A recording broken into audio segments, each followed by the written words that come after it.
네, 반갑습니다. 우리 당사에 다 처음 오셨죠? 네. 오늘 사실 더 많은 분들이 이 행사에 대해서 굉장히 관심도 많이 갖고 계시고 정말 참여하고 싶은 마음이 굴뚝 같은데 이 자리에 오기 참 불편하셔서 못 오신 분들도 많이 있으리라 저는 짐작을 하고 있습니다. 진보정의당이 오늘 우리 감독님과의 이 솔직하고도 재미있는 토크쇼를 다 영상으로 녹화를 해서 많은 당원들이 함께 보실 수 있도록 하겠습니다. 먼저 제 소개부터 좀 말씀을 드릴게요. 저는 진보정의당 최고위원이면서 대변인입니다. 이정미라고 합니다. 사실 이제 오늘 이 행사가 준비되면서 저한테 이 토크쇼의 사회를 부탁을 했을 때 잠시 제 생각을 좀 해봤어요. 내가 왜 이 사회를 맡아야 될 건가에 대한 생각을 좀 잠시 해봤는데 사실 며칠 전에 저한테 이런 일이 있었습니다. 제가 지금 어느 대학원에를 다니고 있는데 NT를 갔어요. NT를 가서 이제 술을 마시다 보면 다 어떤 그 개인사들이 되게 궁금하잖아요. 근데 한 분이 문득 그런데 이렇게 주말 오후에 집에 애도 있을 텐데 어떻게 여기로 오시게 됐냐고 그랬더니 옆에 계신 분이 그러고 보니까 이정미 선생님은 한 번도 가족 얘기나 아이 얘기를 하는 적이 없다 이런 얘기를 하시는 거예요. 그래서 저 아이가 없습니다 그랬더니 그 다음에 딱 눈을 동그랗게 뜨시면서 왜요? 그러는 거예요. 그래서 그랬더니 막 옆에서 결혼을 안 하셨어요? 그러시는 거예요. 그래서 네 결혼을 안 했습니다. 그랬더니 그 다음에 반응은 이제 더 폭발적이 된 거죠. 뭐냐면 제가 이런 말씀 드려서 참 죄송하지만 어머 저렇게 예쁜 여자가 왜 결혼 안 했어?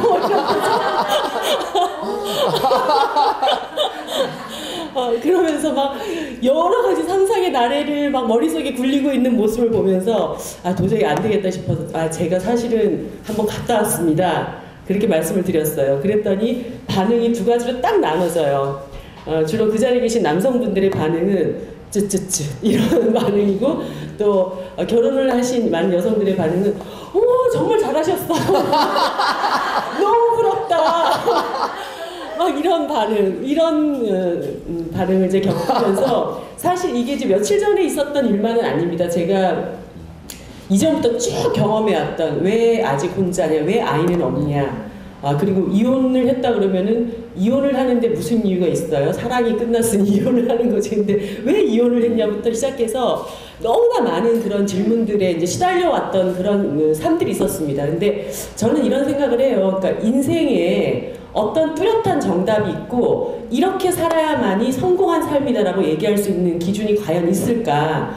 그런 고민들을 많이 하면서 저 스스로가 이제 내 삶을 선택해왔던 이 과정에 대해서 굉장히 자신있고 당당하게 얘기를 해야 되겠다라는 생각을 많이 합니다. 근데 굉장히 엄격하고 보수적인 기준들이 많이 있기 때문에 제가 설사 진보정당에서 일을 한다 하더라도 그로부터 이렇게 받는 시선, 편견 이런 것이 그렇게 자유롭고 이렇게 편안하지는 않아요. 근데 사실 저보다 훨씬 더 많이 사회적으로 저는 그래도 절반은 어머 잘했어요 이런 분이라도 있지만 우리 많은 이제 성소수자분들께서는 그러한 어떤 자기의 어떤 삶을 커밍아웃 하는 과정도 힘들고 그 후에 받게 되는 사회적 편견은 정말 압도적이잖아요.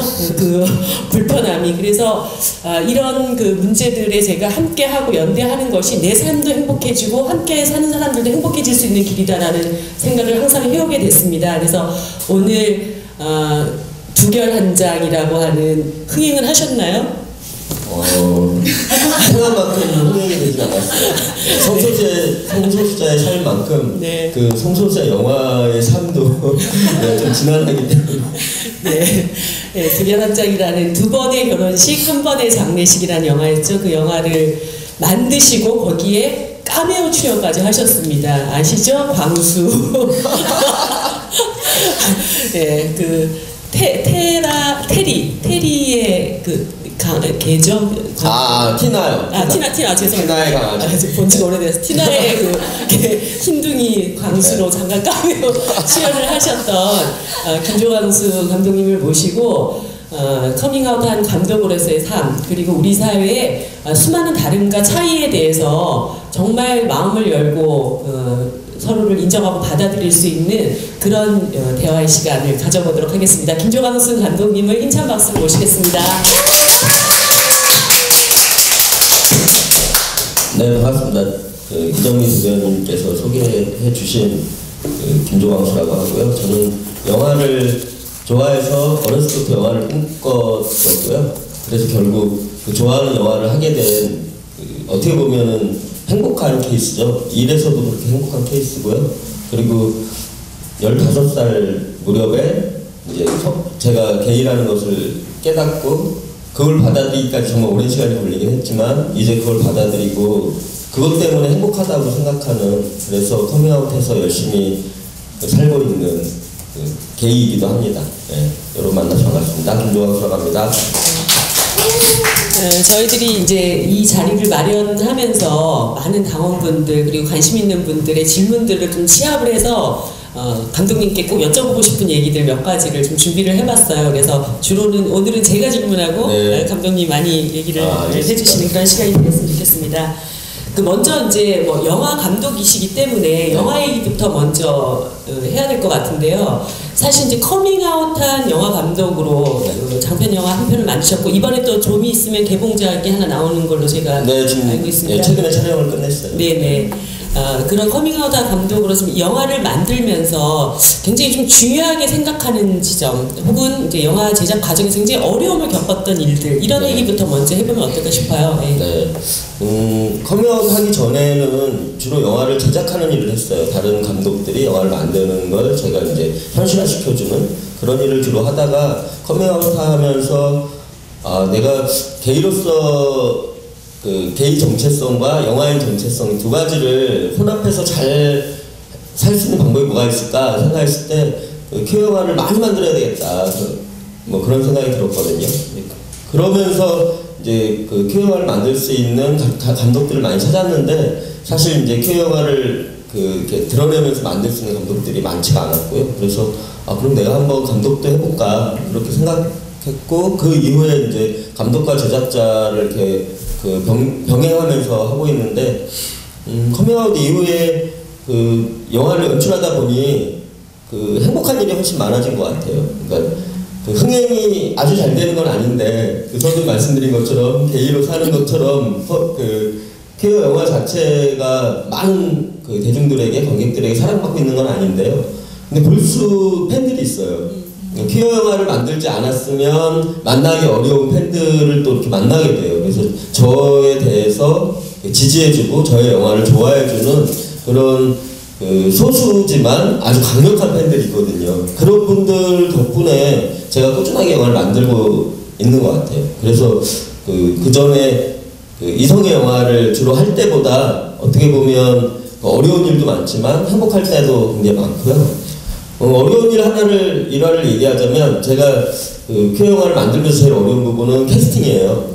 그러니까 이제 좋은 배우를 캐스팅해서 영화를 찍어야 하는데 일단 그 좋은 배우란 연기를 잘하는 게 기본이겠지만 일단은 관객들에게 사랑을 받을 수 있는 배우, 관객들이 저 배우가 나오면 나 영화관에서 영화를 보겠어 이렇게 좀 관객 흡인력이 있는 배우, 그러면 이제 돈도 따라오거든요. 그럼 투자도 이제 쉬워지고. 그래서 이른바 이제 스타성이 있는 관객 흡인력이 있는 배우들을 이제 저희가 캐스팅하려고 이제 많이 만나는데 일단 기본적으로 스타 배우들은 이 큐어 영화에 출연하는 걸 굉장히 꺼리게 돼요. 아직까지 이제 우리 사회가 동성애에 대한 편견이 있는 것처럼 동성애 영화에 대해서 편견이 있거든요. 그래서 동성애 영화에 주인공으로 출연한다 그러면 너 게이 아니야? 뭐 이렇게 물어보게 되고 또 이렇게 게이가 아니어서 이성애자여서 출연을 했다 하더라도 왜 그런 영화에 출연하느냐 뭐 이런 얘기를 듣게 되고, 그래서 이제 그런 논란에 휘말리고 싶어 하지 않는 그런 경우가 많아서 이제 출연을 꺼리게 되고요. 그래서 이제 보통 신인 배우들하고 주로 작업을 하게 되는데 이제 배우들 중에도 호모포비아들이 있는 거죠. 그래서 이제 어떤 배우를 만난 적이 있냐면 신인 배우였어요. 모델 출신의 신인 배우였는데 제가 그 친구가 이렇게 런웨이에 섰던 여러 가지 이제 사진이나 영상 같은 걸 보고 쟤는 괜찮다.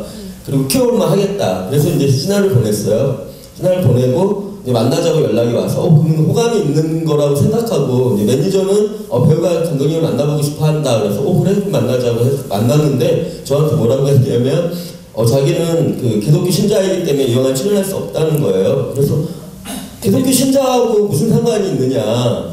그랬더니 기독교 교리에 어긋난다 동성애는. 그래서 나도 천주교 신자인데, 그리고 천주교 이를테면 로마 카톨릭 공부에서는 동성애에 대해서 인정하고 있지는 않지만 성경에 그렇게 그 동성애에 대해서 당신이 생각하는 만큼 이렇게 나와 있는 거 아니다. 오해 여지도 많고 그 구약에 근거하는 것이고 뭐 여러 가지 얘기들 했는데 그래도 안 된다는 거예요. 그래서 내 생각이 좀 안타까웠어요. 내 영화에 출연은 안 해도 배우가 어떤 이제 선을 딱 그어놓고 연기한다는 게 그한테도 앞으로의 그의 행보에도 안 좋을 것 같다. 그래서 이제 그렇다면 십계명에서 그 많은 모든 배역을 다 안 할 것이냐 그랬더니 그 친구가 저한테 뭐라고 했냐면 자기는 살인범을 할 수 있어도 동성애를 못한다는 거예요. 그래서 무슨 말이냐 그랬더니 살인자들은 회개하지만 동성애자는 회개하지 않기 때문에 더 나쁜 죄인이라는 거예요. 그래서 이 사람은 정말 그 자기 신앙의 근거에서 그 나한테 당신은 죄인이야 이 얘기를 하려고 나온 거예요. 근데 이제 옆에 그 매니저가 너무 당황한 거예요. 아니 감독님한테 이런 소리 뭐하러 하냐. 이럴 것 같으면 만나지 말았어야 되는데 이제 매니저한테도 그런 얘기는 안 한 거죠. 그래서 이렇게 신앙의 근거에서 그 동성애자에게 정말 이렇게 편견에 가득한 시선을 갖고 있는 사람들이 있구나 그런 걸 이렇게 느끼게 되고요. 커밍아웃 하지 않았으면 내가 이제 그런 영화를 만들지 않았으면 안 만나도 되는 사람들인 거죠. 근데 이제 그런 사람들 만날 때마다 좀 안타까워요. 이제 처음에는 이제 그런 때마다 약간 좌절도 하고 상처를 받을 때도 있었는데 요즘은 이제 그렇진 않은데 이제 그러니까 그런 사람들이 여전히 존재하고 이 사회에서 그런 사람들과 같이 살아가고 있다는 사실 자체가 좀 안타까운 때가 많죠. 사실 이제 저도 성소수자에 대해서 첫 번째로 이렇게 뭔가 이 생각의 전환 이런 것이 이루어졌던 게 그 90년대 초반에 크라임 게임이라는 영화를 보면서 처음 그런 우리 사회에 이런 사람들이 있구나를 알아서 되게 충격적인 경험이었거든요. 근데 사실은 그런 영화가 사람들의 인식을 변화시키는데 굉장히 중요한 수단인 것은 사실인 것 같아요. 그래서 우리 한국에도 좀 이런 그 퀴어 영화를 만드는 감독들이 더 많이 나와주고 또 이런 영화가 좀 더 대중화되는 이런 길들이 많이 좀 개척이 됐으면 좋겠다는 생각을 해보게 됐습니다. 어쨌든 이제 오늘날의 김조광수 감독님이 있기까지 15살에 이제 첫 번째로 자신의 성 정체성을 느꼈던 그때로부터 지금 꽤 이제 시간이 지났잖아요. 아주 많이 지났죠. 5년? 한 5년 지났어요? 5년. 네. 그래서 좀 그 삶의 과정에 대한 얘기를 좀 들어봐야 될 것 같은데요. 맨 처음에 성 정체성을 인식하게 됐던 과정, 그래서 이제 느끼셨던 어떤 여러 가지 당혹감들도 있으셨을 텐데 그 경험에 대해서 먼저 좀 말씀을 해주시죠.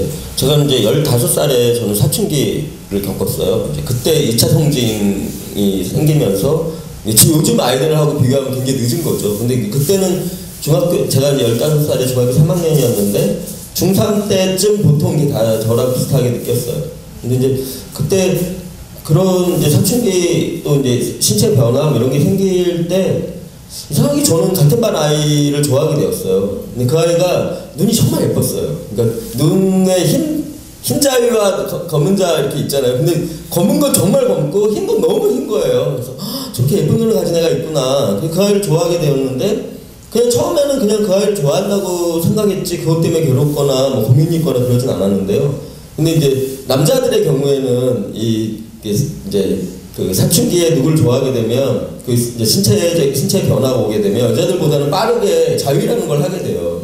자연스럽게. 근데 어느 날 내가 난 남들과 다르구나 하고 느꼈냐면 자위라면서 그 아이를 떠올린 거예요. 그래서 이거는 좀 내가 그 아이를 자꾸 좋아하는 거하고 좀 다른 느낌이라는 게 확실하게 다가왔어요.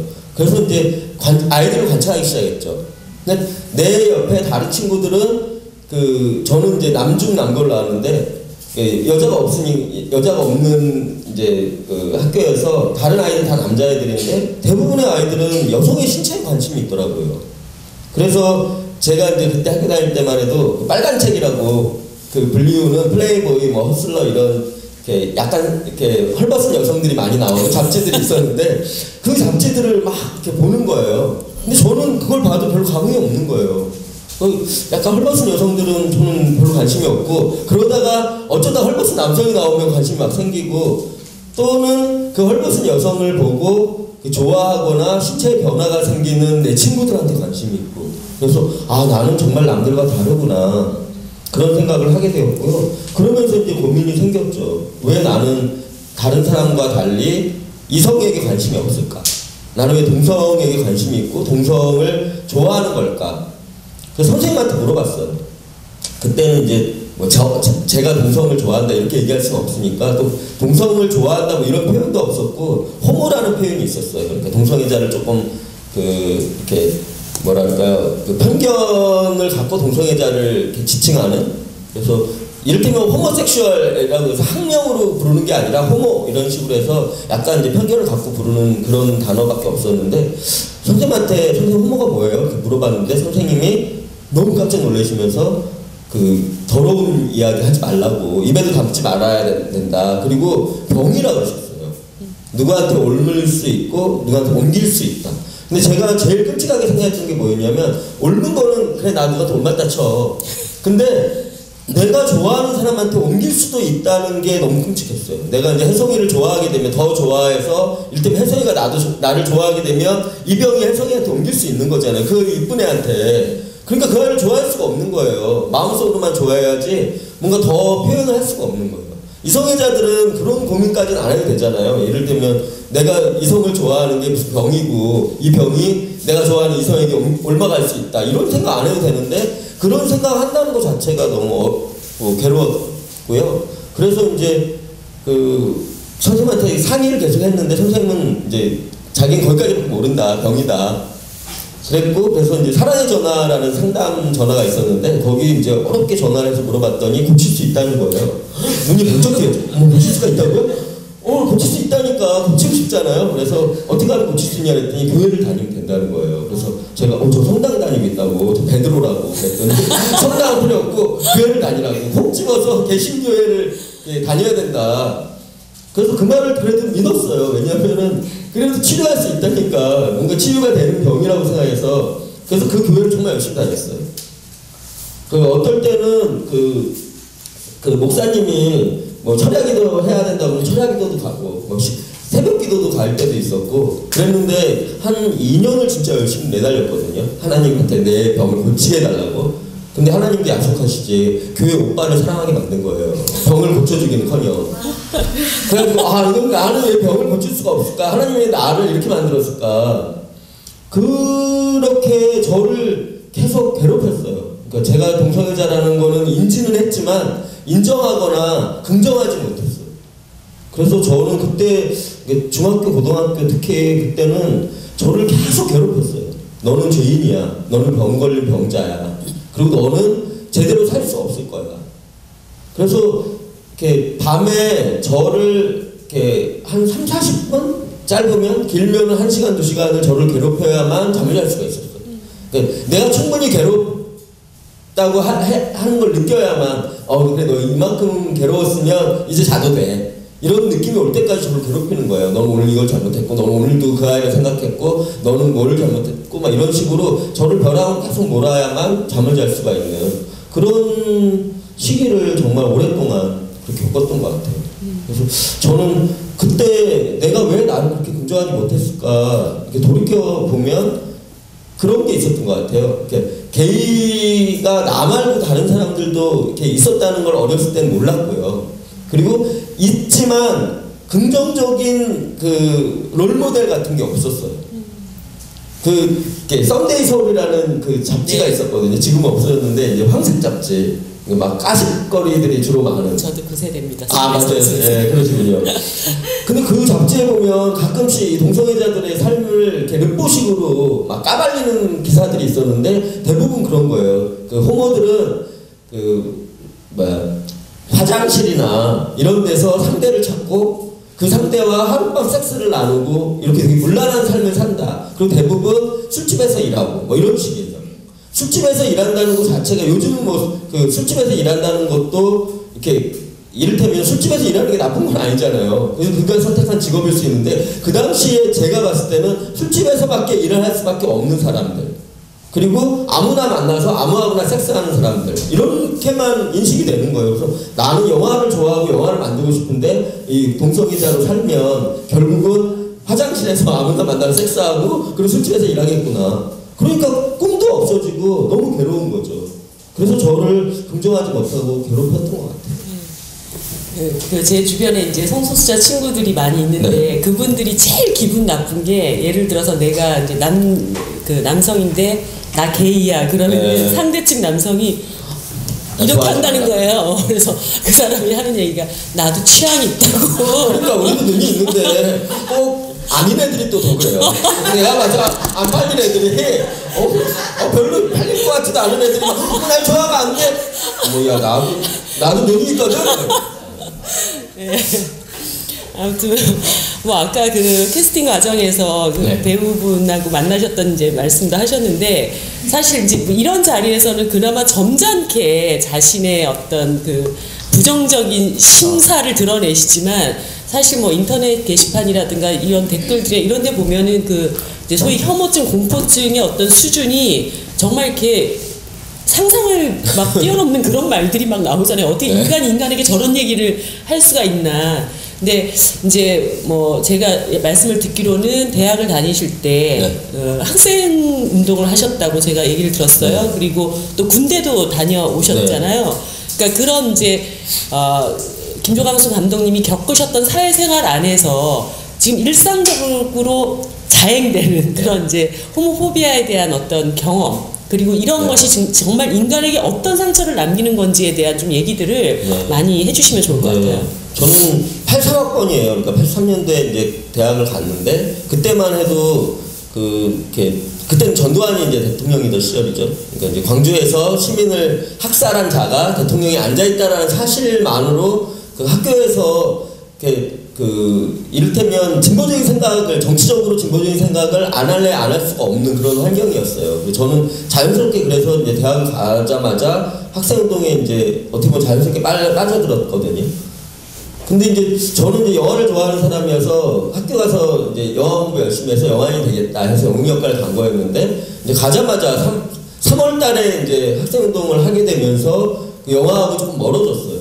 근데 이제 그때 이제 저의 가장 큰 고민이 뭐였냐면 이 학생운동 세력 내부에서 이 동성애에 대해서 편견이나 혐오가 너무 많다는 사실이 힘들었어요.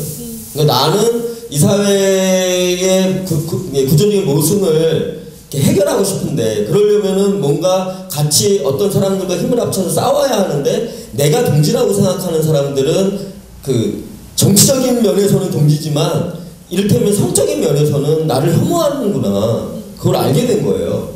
그래서 그때부터 이렇게 혁명사를 미친듯이 이렇게 보기 시작한 거예요. 어느 나라 혹은 우리나라가 아닌 다른 나라 혁명사에서는 혹시나 이 동성애자들을 이를테면 이 우군으로 생각하는 이 사람들이 있지 않을까. 그런데 초창기 혁명사를 둘러보면 그렇지가 않아요. 동성애자들이 이 반혁명 세력으로 낙인 찍히는 경우가 굉장히 많거든요. 그래서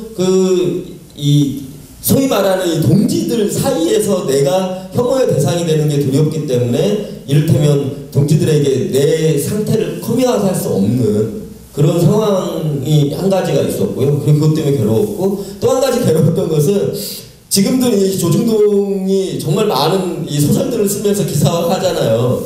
그때도 그랬어요. 그때 어떤 일이 있었냐면 뭐 예를 들면 운동권 혼숙 다반화 뭐 이런 식으로 혼숙이 다반사다 운동권들은 그래갖고 뭐 성적으로 물러난 양 이렇게 예를 들면 이제 학생운동하는 사람들이 MT를 가서 우리는 학습하려고 MT를 갔고 가면은 방 하나 정해서 그냥 거기서 공부하고 거기서 자고 돈이 없어서 맞아 돈이 없어서 뭐 그런 건데 그 20대 초반의 남녀들이 한 방에서 잔다라는 것만 부각시키는 거예요. 그래서 운동권들이 성적으로 곤란하다.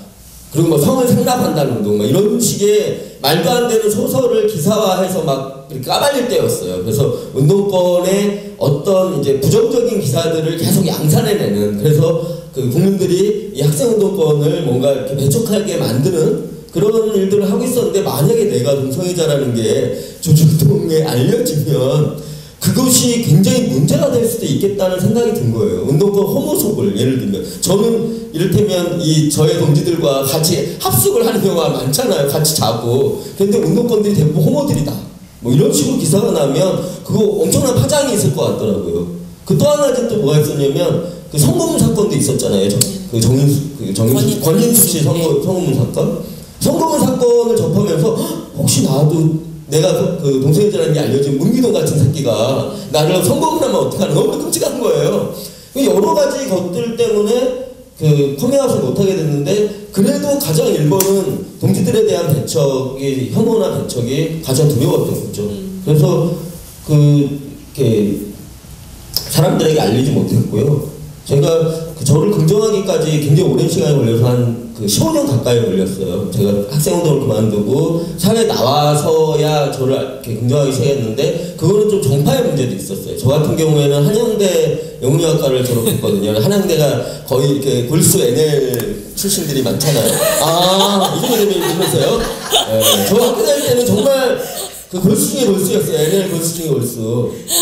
네, 그래서 우리 정파에서는 특히나 지금도 그러거든요. 지금도 NL의 일부에서는 정말 이 동성애에 대해서는 뭐 미제의 서브 문화가 유입된 나쁜 형태라고까지 막 서슴없이 제 앞에서 너는 어떻게 그걸 고치지 않느냐는 식으로 얘기하시는 분들이 아직도 많이 있어요. 근데 그런 분들 앞에서 예를 들면 저는 그 반미투제의 선봉에 서야 되는 사람인데 미제의 서브 문화가 유입된 그런 사람으로 나를 취급하는 그런 사람들하고 함께 작업을 했기 때문에 그 사람들 앞에서 나를 드러낼 수가 없는 거죠. 그게 진짜 정말 괴로운 것 중에 하나였어요. 요즘도 그래요. 요즘도 가끔 예전에 저하고 활동했던 저는 이제 전대협 활동도 했었고 한총회 활동도 했었거든요. 그러니까 학생운동을 상상이 안 가요. 그러니까 학생운동을 학교를 졸업하고 이 상급단위 조직에서 일한 거예요. 전대협 한총연이 정말 그 NL의 그 골수들이잖아요. 그 안에서 일을 했는데 그 안에서 일할 때 얼마나 괴로웠겠어요. 근데 그 괴로움을 이를테면 정책이 대의 때문에 참는 거예요. 내가 생각하는 어떤 세상을 만들기 위해서 이들과 함께 할 수밖에 없다.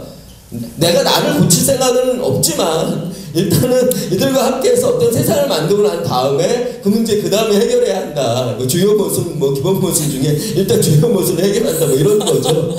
그래서 그게 정말 저를 굉장히 괴롭히는 그런 일이었고 최근에도 이제 그 옛날에 같이 활동했던 사람들 만나면 이 사람이 나를 혐오할까 하지 않을까 그런 게 이렇게 생각이 되고 그렇기 때문에 그 사람들 만났을 때 이렇게 스스럼 없이 대하기가 참 어려울 때가 있어요. 이 사람이 나를 어떻게 생각할까? 내가 커밍아웃 하는 걸 알까 모를까? 안다면 나를 혐오할까 하지 않을까? 얘는 예전에 그 NL의 그 정서를 그대로 갖고 있을까 아닐까? 뭐 이런 생각을 하게 되는 거죠. 그래서 그럴 때마다 약간 위축될 때가 있어요. 많은 사람들 앞에서 그게 이제 문제가 됐을 때 내가 스스로 감당하는 거는 아무렇지 않은데 이 분위기를 망칠 수도 있잖아요. 내가 이 분위기를 망치게 된 사람이 되는 것일까? 뭐 이런 생각할 때 좀 어려울 때가 있는 것 같아요. 감독님께서 사실 이게 사회적으로 이렇게 대중적인 용어는 아닌데 NL 말씀을 하셔서 네. 사실 2004년도에 진보정당 안에서 이 성소수자 문제가 굉장히 이슈가 된 적이 한 번 있었어요. 이제 그 당시에 그때 이제 민주노동당이라는 진보정당 안에 최초의 최고위원 선거가 있었는데 그때 당 내에서 굉장히 작은 모임이었지만 이제 붉은 이반이라고 하는 모임 성소수자 모임에서 소속된 회원이었어요. 그러셨나요? 예, 제가 그때 출마했었는데요. 그래서 알고 있어요. 질문지를 이제 최고위원들에게 다 제출한 거예요. 그러니까 성소수자 문제에 대해서 어떻게 바라보냐. 그런데 사실 그거는 NLPD를 불문하고 그 당시에 상당히 파격적인 이슈였던 것이 그 당시 PD 쪽을 대표해서 나오셨던 어떤 한 분은 기독교 원리에 의거해서 하느님이 주신 이 양성을 뛰어넘는 다른 얘기를 해서는 안 된다라는 답변서를 내셨던 분이 있었고 또 한 분은 이 동성애자는 자본주의의 이 썩은 문화의 산물이기 때문에 미제의 썩은 문화의 산물인 거죠. 받아들이면 안 된다라는 그런 두 개의 답변서가 나오면서 당이 발칵 뒤집혔던 상황이 있었습니다. 그래서 그때 제가 느꼈던 건 이제 소위 진보주의자들 안에서도 이 성소수자 문제만큼은 정말 최후의 식민지처럼 이렇게 존재하는구나. 근데 다행히 그게 전면화됐기 때문에 네, 오히려 그 진보주의자들 안에서 이 문제를 우리가 어떻게 바라봐야 되냐. 그리고 원래 진보주의자들은 다 그러잖아요. 나는 다 알고 있다라는 그 이상한 어떤 자만심에. 근데 우리가 너무 모르는구나. 그러면서 그 당시에 이제 여기동 그 성소수자 위원장님께서 당내 커밍아웃 하시면서 당원들을 다 만나면서 이 그 성소수자 문제에 대한 교육 이런 것들을 하면서 당내 굉장히 많은 인식의 변화가 있었던 그런 과정들이 갑자기 떠오르네. 그때 같이 계셨다니. 네, 민주노동당 그때는 민주노동당 당원이었고 그래서 이제 그 이후에 민주노동당 안에서도 뭔가 희망이 있겠구나 해서 막 또 열심히 했는데 결과적으로 그 희망으로 이렇게 변화하지는 못했던 그런 아픈 경험들이 있는 거죠. 그 군대 얘기도 좀. 군대요. 그러다가 85년도에 이제 제 3학년 때 그 군대를 가게 되었어요. 이제 어떤 계기가 있어서 이제 군대를 가게 되었는데 군대를 가면서 제일 두려웠던 것도 그거였어요.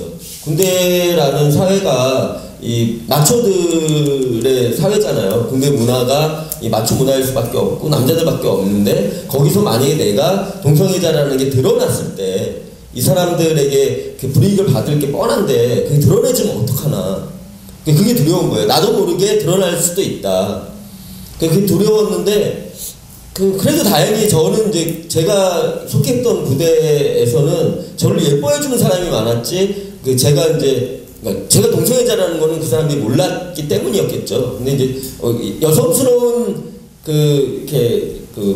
후임이 들어왔을 때 예뻐해주는 사람이 많았어요. 저는 학생운동을 했다라는 게 이제 낙인처럼 찍혀서 이제 학적 변동, 그러니까 그 학적이 휘와그람 학적 변동 이 스탬프가 병적기록부에 찍혔는데요.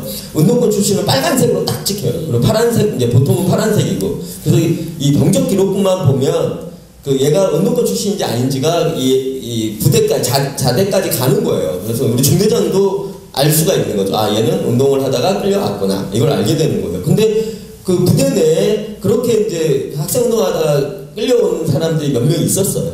그 고참들 중에 있었고, 그리고 부대 내에 분위기가 그 사람들로 인해서 꽤 괜찮았어요. 그래서 운동하다 온 애들이 꽤 사람들이 괜찮다. 그리고 좀 안 됐다라는 좀 우호적인 그런 시각들이 좀 있었거든요. 그래서 저 같은 경우에는 크게 이렇게 군대 내에서 내가 동성애자인 것이 발각되거나 드러나서 문제가 생기진 않았었는데, 근데 저를 이제 좋아했던 사람들이 몇 명 있었어요. 그리고 저도 좋아했던 사람이 있었고, 근데 그들은 동성애자는 아니에요. 그러니까 군대라는 사회가 우리가 이제 징병제이기 때문에 군대에 적응을 하기 어려운 성격을 가진 사람들이 있어요. 근데 어쩔 수 없이 이제 군대에 가게 되는 거죠. 남자니까 대체 복무도 없고 이러니까.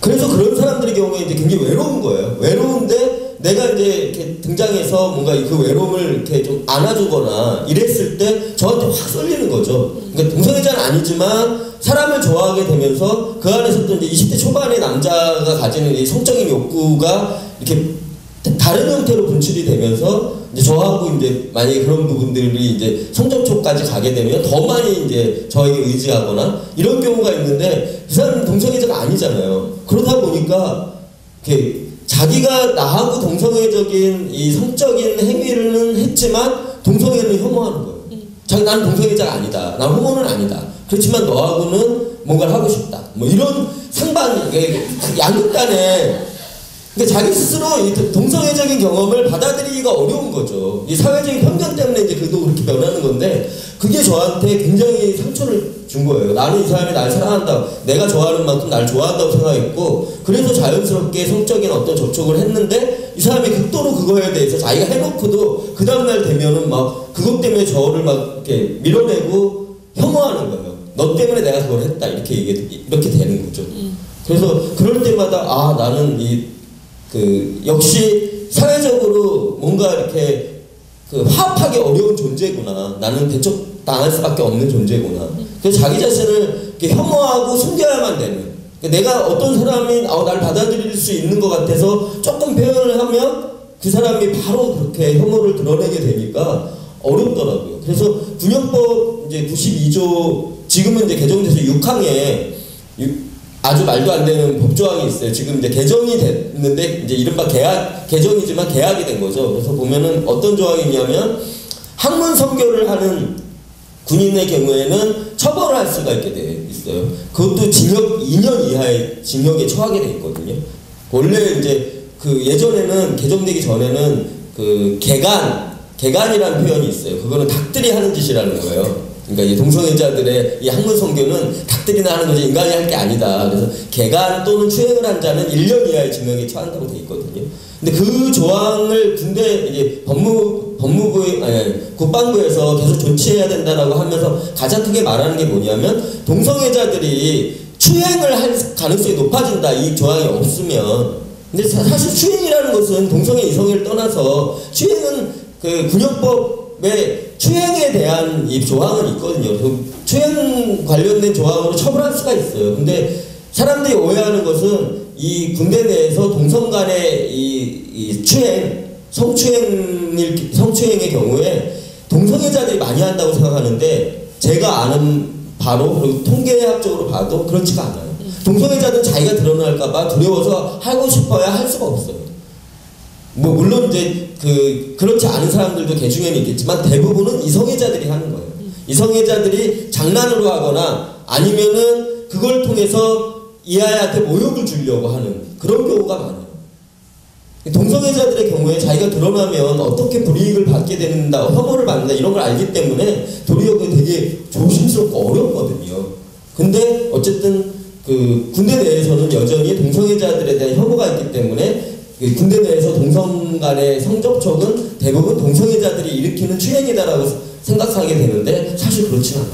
대부분 이성애자들이 장난으로 하거나 고참이 그 후임에게 장난으로 하거나 아니면 성적인 모욕을 주기 위해서 사람들 앞에서 그렇게 하거나 아니면 그냥 자기의 성욕을 해결하기 위한 그런 방법인 거죠. 여자들이 없고 성욕이 해결이 안 되니까 그냥 그 남자를 대상으로 성욕을 해결하기 위한 그런 거는 이제 이 합의에 의한 게 아니면 추행이고 강간이죠. 그럴 경우에는 어차피 성추행, 성폭행에 대해서는 그 처벌할 근거가 있으니까 처벌하면 되는데 어쨌든 이 동성애자들에 대해서 혐오를 이렇게 정확하게 드러내는 반동성애 법이 군역법에 있다는 거. 그게 지금 저는 이제 예전에 군인이었을 때 몰랐어요. 그런 조항이 있다는 걸. 근데 이제 지금 알았기 때문에 나 진짜 큰일 날 뻔했구나. 만약에 내가 그때 그 상대방이 날 좋아한다고 생각해서 합의해서 한 거였는데 그 사람이 하고 나서 난 얘한테 추행을 당한 거다. 얘는 동성애자고 난 아니기 때문에. 이렇게 되면 저는 그냥 추행한 사람으로 몰릴 수도 있었던 거더라고요. 네, 사실 이제 어저께 하루 종일 그 윤창중 사건 때문에 굉장히 시끄러웠잖아요. 근데 제가 오늘도 어제 오늘 이렇게 뉴스를 보면서 그런 생각이 들더라고요. 그러니까 얼마 전에 그 민주당에서 입법 발의했던 차별금지법이 많은 기독교인들의 정말 극렬한 반대로 다시 철회되는 이제 그런 사건들이 있었는데 정말 정작 이렇게 남의 나라까지 가가지고 성추행한 윤창중에 대해서는 왜 벌떼처럼 들고 일어나시지 않을까. 그러게 말이에요. 예. 단지 이성애자라는 이유만으로. 만약 윤창중이 동성애자였고 그 박미 미국 순방 중에 동성애 인턴 남자 사원의 엉덩이를 움켜쥐었으면 얼마나 막 난리가 났겠어요. 지금의 문제보다 뭐 한 100배, 1000배는 더 그랬겠죠. 네. 네, 그러면 이제 뭐 가족 얘기 좀 잠깐 해봐야 될 것 같은데요. 그 두결한장 영화에 보면은 사실 남성 주인공으로 나오시는 분이 커밍아웃 하는데 가장 큰 걸림돌을 이제 가족. 예.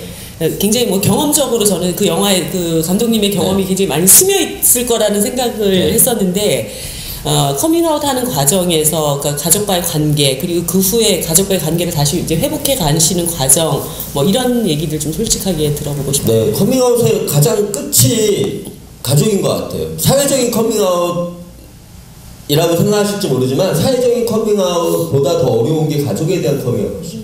그러니까 사회적으로 커밍아웃 한다는 것 자체가 일단 가족에게 커밍아웃 한다는 거거든요. 가족에게 알려지는 거니까.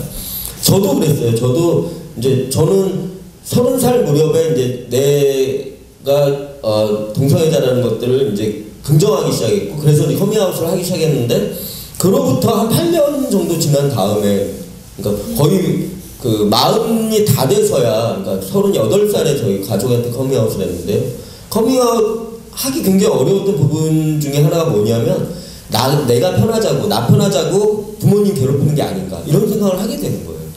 이게 사회적인 문제인데, 이 사회가 편견이 있어서 생기는 문제인데, 이 사회적인 문제를 개인의 문제화 시키는 거예요. 동성애자들, 성소수자들이 가장 어려운 부분이 그런 부분이거든요. 이게 사회 문제지 내 문제가 아닌데 자꾸 내 문제로 인식하게 만드는 거예요. 그러면 자기를 괴롭히게 될 수밖에 없잖아요. 저도 부모님한테 얘기할까 말까, 지금 얘기해야 되지 않을까? 그럼 망설이다가 이제 8년 만에야 하게 되었는데, 그때 이제 저희 그 부모님의 반응이 우리가 뭘 잘못해서 이런 반응인 거예요. 우리가 어떻게 너를 잘못 키워서 이렇게 됐느냐. 그러니까 당신들 탓으로 또 돌리는 거예요. 부모님도 나랑 똑같이 나의 탓으로 돌리는 거예요. 사회의 문제로 보는 게 아니라 우리가 뭔가 잘못해서 네가 그렇게 잘못된 아이로 컸구나, 그래서 잘못된 사람이 되었구나라고 생각하는데, 그게 또 당신들 탓인 거예요. 당신들이 뭔가를 잘못했기 때문에. 저희 부모님은 좀 약간 불화가 심한 분들이었거든요. 우리가 부부싸움을 많이 해서 네가 그렇게 된 거니? 이렇게 된 거예요. 그러니까 이성애자가 안 된 게 이성 간의 이 화목한 모습을 못 보여서, 그러니까 네가 그 이성을 거부하는 거 아닌가, 이런 식으로 본인들의 탓을 하는 거예요. 전혀 그렇지가 않은데. 그리고 이제 저는 털어놓았으니까 편해졌잖아요. 몇 년을 고민했지만 털어놓아서 편해졌는데, 이 부모님들은 그때부터 제가 그동안 고민해왔던 것을 이분들이 이제 하시게 되는 거죠. 나는 커밍아웃 했지만 이분들은 이때부터 시작인 거예요. 게다가 내가 커밍아웃 하기 전에 이분들한테 뭔가 준비를 시키지 않았기 때문에 내 아들이 동성애자일 수 있다라는 사실을 한 번도 생각해 본 적이 없는 사람들이 내 아들이 동성애자다라는 것들을 이제 인지하고 받아들이기까지 또 수많은 시간을 고민을 하셔야 되는 거죠. 그래서 제가 그때 들었던 생각이, 초반에는 역시 부모님 괴롭히는 거였구나, 나 편하자고 이분들 괴롭히는 거였어, 나는 부여자야, 이런 생각에 약간 시달렸었고요. 그러면서 그게 아니다 하면서 들었던 생각이, 역시 커밍아웃이 중요한 거구나. 그리고 커밍아웃 하기 전에 내가 커밍아웃을 할 수 있다, 내가 동성애자일 가능성이 있다라는 것들을 사람들한테 알려주었어야 되는구나. 그걸 알려주지 않았기 때문에 우리 부모님이 너무나 큰 충격을 받고, 그 충격에서 얼마간 헤어나지 못하는. 저희 아버지 같은 경우에는 재작년에 돌아가셨는데, 돌아가시면서도 제가 이제 동성애자라는 것을 긍정적으로 받아들이시진 않으신 것 같아요. 그냥 모른 척 하시고 끝까지 이렇게 막 인정하지 않으려고 하시고 그랬고, 저희 어머니는 한 2-3년 후, 그러니까 제가 커밍아웃 하고 나서 한 2-3년 후에 좀 긍정적으로 받아들이셨어요. 근데 저희 어머니가 굉장히 중요한 얘기를 하셨는데, 저희 어머니는 왜 못 받아들이셨냐면, 일단 천주교 신자세요. 그래서 그 고해성사 할 때마다 아들이 동성애자인 것을 고백해야 되나 말아야 되나 이렇게 고민이신 거예요. 게다가 이제 어머니도 커밍아웃을 해야 되는 거예요. 내 아들이 동성애자예요 라고 커밍아웃을 해야 되는데, 이 커밍아웃을 하기 전에 제가 사회적으로 커밍아웃을 또 해버린 거예요. 그러니까 엄마가 준비가 안 돼 있는데 엄마의 주변 사람들이 당신 아들 호모더라 이런 얘기를 하는 거예요. 게다가 이제 이 엄마의 친구분들은 좋은 뜻으로 아직도 못 고쳤더라, 어떡하면 좋아, 막 이런 얘기를 좋은 뜻으로 하는 건데 엄마는 듣고 싶지 않죠. 그래서 이제 아니 왜 자꾸 방송에 나오느냐, 네가 방송에 안 나와도 엄마가 숨기고 살 수 있는데, 엄마가 좀 알았다, 내가 아들이 커밍아웃 그 동성애자인 걸 알았고 나는 이렇게 어떻게든 이 상황을 받아들일 수 있는데 다른 사람한테만큼은 알리지 않았으면 좋겠다. 그러니까 엄마의 커밍아웃이 준비될 때까지는 네가 엄마를 좀 존중해 줬으면 좋겠다, 이런 생각을 하시는 거예요. 근데 그러다가 엄마가 저를 딱 긍정한 때가 어떤 때였냐면, 내가 왜 아들이 동성애자인 걸 못 받아들이고 있을까, 이제 알았는데도 왜 계속 못 받아들이고 배척을 할까, 그 생각하시면서 엄마가 이거는 나의 문제가 아니고 사회의 문제인데, 그럼 사회에서 어떤 문제? 왜 사람들이 왜 이렇게 싫어하고, 내 아들을 싫어하니까 내가 그것 때문에 괴로운 건데, 나는 누구 편이지? 하면서 생각해봤더니 엄마가 사회에서 문제라고 생각했던 그 사람들 편에서 똑같이 아들을 바라보고 있었구나. 그래서 내가 아들 못 받아들이고 있었구나 이런 생각을 하셨다는 거예요. 그래서 내가 아들 편에 서야 된다. 그래서 사회를 바꿔야 된다라는, 그래야 아들도 편해지고 사회도 더 나은 사회로 간다라는 것을 깨달으셨다고 그 얘기를 저한테 딱 해주셨어요. 그래서 그 이후에 제가 이제 어머니하고 뭔가 이제 다른 그러면 그 사회를 바꾸기 위한 다른 활동들을 좀 해보려고 그래서 동성애자 가족 모임 뭐 이런 것들 만들어 가고 있는 중이에요. 그러니까 동성애자들이 가족들에게 커밍아웃하는 굉장히 어려운 일이지만 가족들에게 커밍아웃한 이후에 동성애자 가족들이 겪는 또 어려움, 이거에 대해서는 동성애자들도 너무 그동안 너무 이 성소자들도 너무 고민이 없었다. 자기 고민에만 빠져서 우리 가족이 갖게 될 고민들에 대해서는 너무 생각이 없었구나. 그래서 가족들이 받는 그런 어려운 고통 같은 것들을 가족들끼리 해결해보는, 그게 가족들이기 때문에 이게 그 주고받기 편한 부분도 있고 통하는 게 있을 거잖아요. 우리가 얘기해 주는 것보다 저의 어머니가 다른 그 게이 친구의 어머니에게 얘기해 줬을 때 편한 부분들이 있을 거니까, 그러니까 예를 들면 민가역 같은 거죠. 네, 뭐. 그것도 생각했어요. 제2의 민가역. 네, 그런 거죠. 이제 그런 것처럼 성소수자들의 가족들이 모임을 갖고 그분들 사이에서 무언가 이렇게 서로 치유하는 과정을 겪고, 그리고 사회를 보다 나은 사회로 만들어 가는데 그 어떤 행동들을 할 수 있는 것까지 나간다면 훨씬 좋지 않을까. 뭐 그런 생각까지 하게 되었어요. 이 커밍아웃이라는 게 정말 중요하구나. 저희 어머니가 또 저희 가족들이 요즘은 저한테 고맙다고 그렇게 얘기하시는데, 왜 고맙다는 얘기냐면 만약에 네가 동성애자가 아니었으면 지금도 동성애자들에 대해서 편견을 가졌을 거고, 당신들도 모르게 혐오를 가득 담은 그런 말들을 그냥 은연중에 했을지도 모른다. 생각해보면 저한테도 그런 얘기 한 적이 있었거든요. 걔 호모잖아. 뭐 이를테면 사회적으로 뭔가 문제가 되는 어떤 거거나 아니면 주변에 이제 동성애자들도 나쁜 사람들이 있을 거니까 어떤 나쁜 동성애자에 대해서 얘기할 때 걔 호모잖아. 호모도 다 그렇지 뭐. 이런 얘기를 할 때 내가 아니 동성애자라고 해서 다 나쁜 사람 아니다. 그 사람이 동성애자인 것이 그 사람이 나쁜 짓 하는 거에 어떤 영향을 줬다고 단정할 수 없다. 이렇게 얘기 못했을 거잖아요. 근데 이제 그런 얘기 했을 때 네가 얼마나 상처를 받았겠니? 당신은 몰랐다.